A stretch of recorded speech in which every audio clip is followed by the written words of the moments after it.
Assalamualaikum warahmatullahi wabarakatuh. Sebelumnya perkenalkan, saya Revi Sundari, NIM 2018-1434007, kelas 5K, program studi PGSD Universitas PGRI Palembang. Ini saya akan melakukan sesi wawancara dengan salah seorang guru di daerah saya.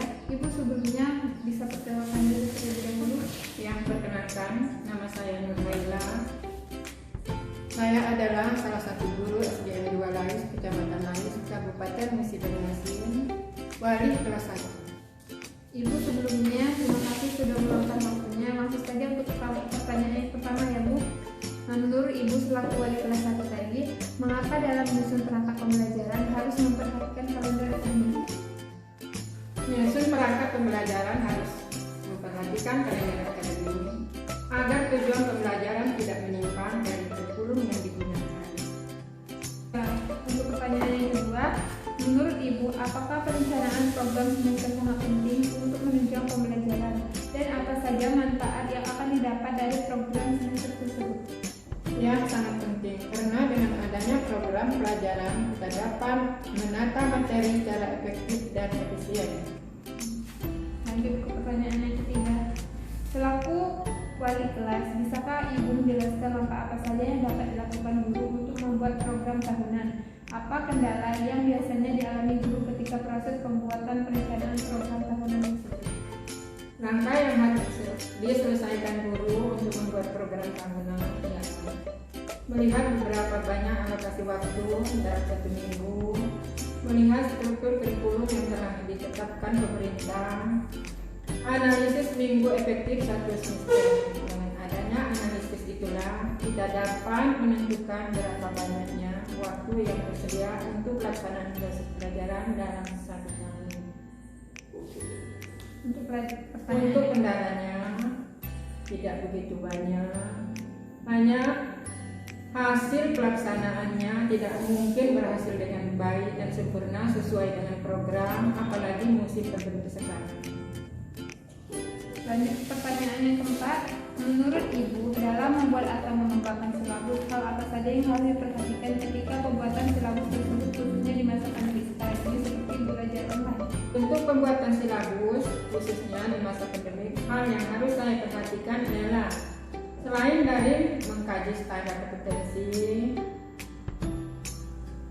mengidentifikasi materi pokok dan lainnya, perlu diperhatikan strategi, metode dan teknik yang digunakan karena di masa pandemi ini saya mengirimkan video pada guru daring. Kalau videonya kurang menarik, anak malas untuk membukanya.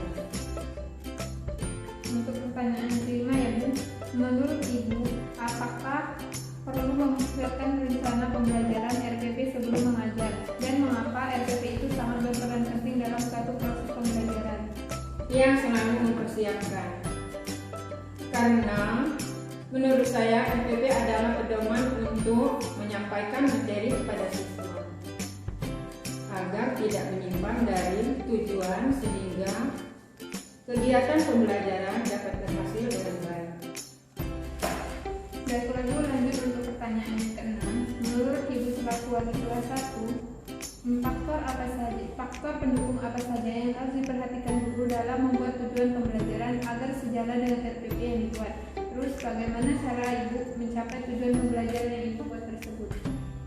Menurut saya faktor pendukungnya harus ada media, harus ada alat peraga, kalau bisa alat peraganya yang nyata, misalnya tumbuh-tumbuhannya dibawa ke depan anak, dan selain dari itu ada buku penunjang. Dan juga guru harus menguasai materi agar apa yang disampaikan bisa berhasil dengan baik.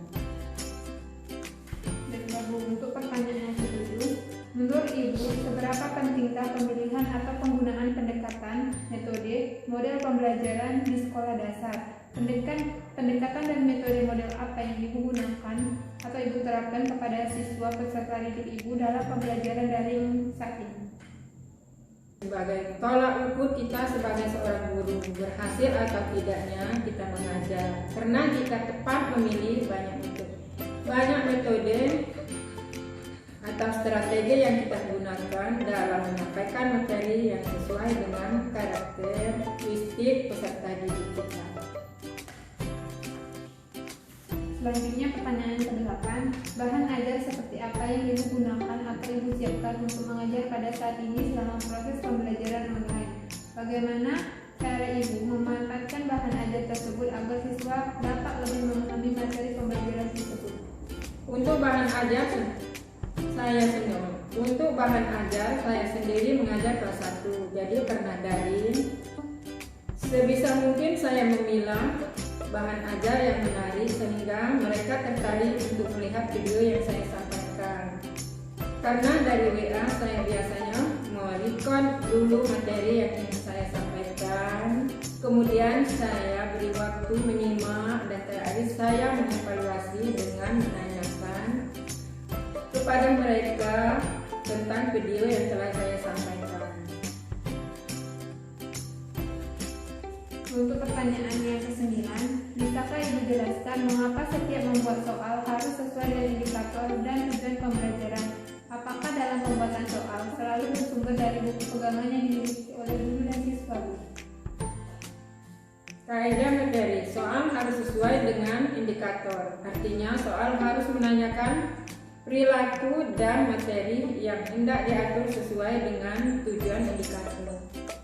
Batasan pertanyaan dan jawaban yang diharapkan atau ruang lingkup harus jelas. Isi materi sesuai dengan pengukuran. Isi materi ditanyakan sudah sesuai dengan jenjang jenis sekolah atau tingkat kelas. Baiklah, untuk pertanyaan yang terakhir, apakah ada pelatihan atau bimbingan khusus dari pemerintah pusat dan pemerintah daerah terkait cara menyusun perencanaan penilaian kepada siswa sesuai dengan aspek afektif, kognitif, dan psikomotorik di masa pandemi COVID-19 sekarang ini? Ada. Namun penilaian masa pandemi ini bahan ajarnya tidak dipaksakan harus cepat mungkin selesai, karena setidak-tidaknya kita harus memberi petunjuk kepada anak-anak agar bisa menggunakan protokol kesehatan terlebih dahulu. Nah, terima kasih Bu untuk 10 pertanyaan yang telah Ibu jawab tadi. Langsung saya akan menyimpulkan hasil dari wawancara saya dengan Ibu Nur Laila, yaitu dari wawancara yang dapat kalian saksikan tadi, saya dapat mengatakan bahwa program tahunan semester merupakan hal penting bagi guru karena berisikan garis-garis besar mengenai hal-hal yang hendak dilaksanakan dan dicapai oleh peserta didiknya, di mana dalam hal pelaksanaannya ada kendala-kendala yang terjadi, namun ada solusi yang kemudian bisa dijalankan oleh guru tersebut. Dan untuk RPP dalam kondisi daring ini mungkin ia berbeda. Mungkin perbedaannya di mana ia menggunakan metode atau pendekatan strategi yang berbeda dari biasanya, di mana ia menggunakan platform komunikasi seperti yang Ibu jelaskan tadi, menggunakan WA.